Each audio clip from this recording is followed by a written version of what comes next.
Salut à toutes, salut à tous et bienvenue dans ce nouvel épisode de Focus by Yatus, un nouveau format plus court que les épisodes habituels qui nous permet de rebondir sur l'actualité et de traiter rapidement d'une thématique ou d'une IA en particulier.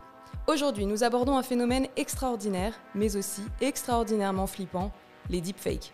Peut-être que comme moi, vous entendez ce mot partout, mais sans vraiment comprendre de quoi il s'agit. Pas de panique, mon compagnon Gilles Guéraz, expert en IA, est là pour nous éclairer. Intelligence. Artificielle. Générative.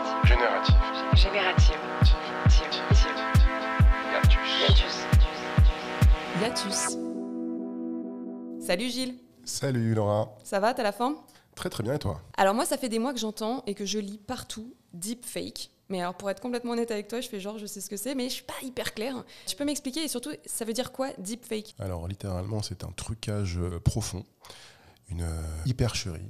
Voilà. Une hypercherie, c'est joli. Ça vu, c'est dans le Larousse ou pas ça ? Je crois que c'est dans le wiki quelque chose, tu vois. C'est pas dans le Larousse. Enfin, un wiki dictionnaire. On lit aussi des fois hyper trucage, peut-être au Québec.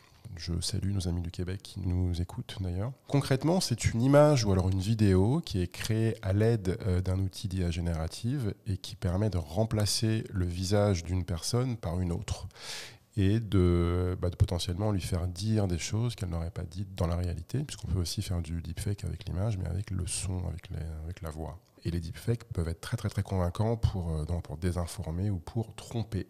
D'accord, donc en fait c'est juste une invention qui fait du tort aux gens, quoi. Écoute, pas que, parce qu'il y a aussi des utilisations créatives et pratiques. On peut les utiliser dans la création de contenu, donc la restauration d'images anciennes, de vidéos, faire même de la synthèse vocale. T'as un ou deux exemples concrets d'usage positif des deepfakes à me donner ?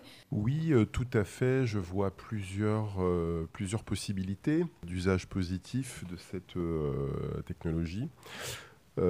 Pour l'industrie du jeu vidéo, pour créer des personnages parfaitement réalistes, qui soient des personnages soit originaux ou soit des répliques de personnages existants, avec bien évidemment l'accord des personnes.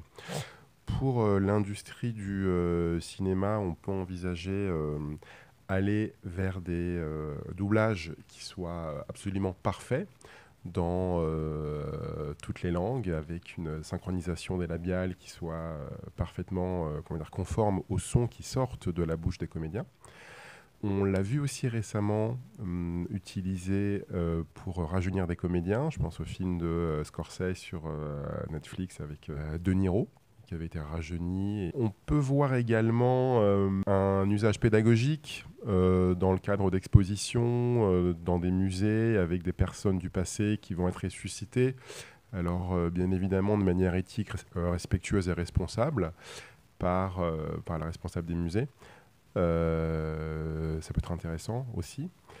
Donc ouais, il y a des usages positifs. D'accord, tu m'as convaincu, mais du coup pour tout le reste, cette grosse dark side des deepfakes, qu'est-ce qu'on peut faire pour lutter contre la désinformation, la manipulation, l'usurpation d'identité, la protection de la vie privée, j'en passe et tutti quanti ?